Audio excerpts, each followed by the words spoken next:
రాష్ట్ర ప్రభుత్వం ప్రకటించిన 6 గ్యారంటీలను అర్హులైన వారికి ఇవ్వాలని వ్యవసాయ కార్మిక సంఘం జిల్లా ప్రధాన కార్యదర్శి బొల్లూరి నరసింహ అన్నారు. వ్యవసాయ కార్మికులకు ఇచ్చే ఆత్మీయ భరోసాను అర్హులైన అందరికీ ఇవ్వాలని డిమాండ్ చేశారు. మంగళవారం సిపిఐ జిల్లా కార్యాలయంలో తెలంగాణ వ్యవసాయ కార్మిక సంఘం జిల్లా కౌన్సిల్ సమావేశం జరిగింది. ఈ సందర్భంగా ఆయన మాట్లాడుతూ అర్హులైన ప్రతి ఒక్కరికి ఇందిరమ్మ ఇండ్లు ఇవ్వాలని, వ్యవసాయ కూలీలకు సైతం ఇందిరమ్మ ఇండ్లలో ప్రాధాన్యత కల్పించాలని కోరారు. చాలా మంది రేషన్ కార్డులు లేక ఇబ్బందులు పడుతున్నారని, అర్హులను గుర్తించి అందరికీ రేషన్ కార్డులు ఇవ్వాలని డిమాండ్ చేశారు. వ్యవసాయ కార్మిక సంఘం జిల్లా అధ్యక్షుడు లొడంగి శ్రవణ్ కుమార్ మాట్లాడుతూ ఉపాధి హామీ పథకానికి కేంద్ర బడ్జెట్లో 1,00,000 కోట్లు కేటాయించాలని, ఉపాధి హామీ పని దినాలను 200 పని దినాలకు పెంచి పెరుగుతున్న ధరలకు అనుగుణంగా రోజుకు 700 రూపాయల కూలీ ఇవ్వాలని డిమాండ్ చేశారు. ఈ సమావేశంలో జిల్లా సహాయ కార్యదర్శి రామకోటి, ఉపాధ్యక్షుడు కాగిత వెంకన్న, ఉప్పునూతల రమేష్, సంజీవ, పుల్లయ్య, ఇంజమూరి నరసింహ, ఎండి జానిమియా, నేరెళ్ల సైదులు, నరసింహ, మల్లేష్ తదితరులు పాల్గొన్నారు. తెలంగాణ వ్యవసాయ కార్మిక సంఘం జిల్లా సమితి సమావేశాన్ని జరుపుకుంటున్నాం. రాష్ట్ర ప్రభుత్వం ఇచ్చినటువంటి హామీలు 6 గ్యారంటీలు అమలుపరచాలని వ్యవసాయ కార్మిక సంఘం డిమాండ్ చేస్తూ ఉంది.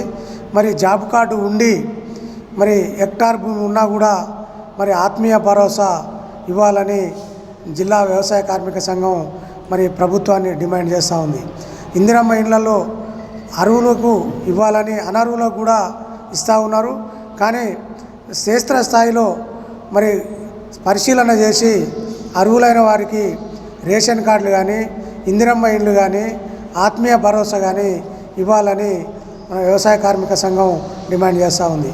మరి జాతీయ ఉపాధి హామీ పథకానికి కేంద్ర ప్రభుత్వం 1,00,000 కోట్ల రూపాయలు మరి నిధులు విడుదల చేసి మరి వలస పోయేటువంటి కార్మికులని మరి అదే గ్రామాలలో ఉపాధి హామీ పనిని కల్పించే విధంగా మరి కేంద్రం రేపు ప్రవేశపెట్టబోయే బడ్జెట్లో కూడా ఈ ఉపాధి హామీకి నిధులు ఎక్కువ కేటాయించాలని వ్యవసాయ కార్మిక సంఘం డిమాండ్ చేస్తూ ఉంది.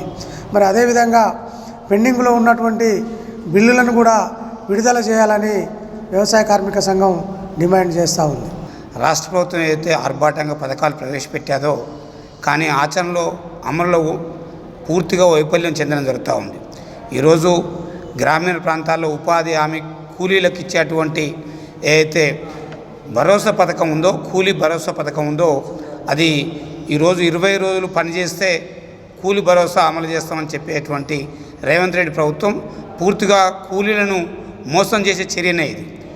పని కల్పించకుండా పని చేస్తేనే పైసలు ఇస్తామని చెప్పేసి ఏదైతే నిన్నగాక మొన్న ఈ పథకాన్ని అమలు చేస్తానికి ప్రభుత్వం చర్యలు చేపట్టిందో ఆ పథకంలో పని చేయకుండా కూడా జాబ్ కార్డు ఉన్న ప్రతి కుటుంబానికి కూడా కూలీ భరోసా అమలు చేయాలని ఈ సందర్భంగా మేము ప్రభుత్వాన్ని డిమాండ్ చేస్తూ ఉన్నాం.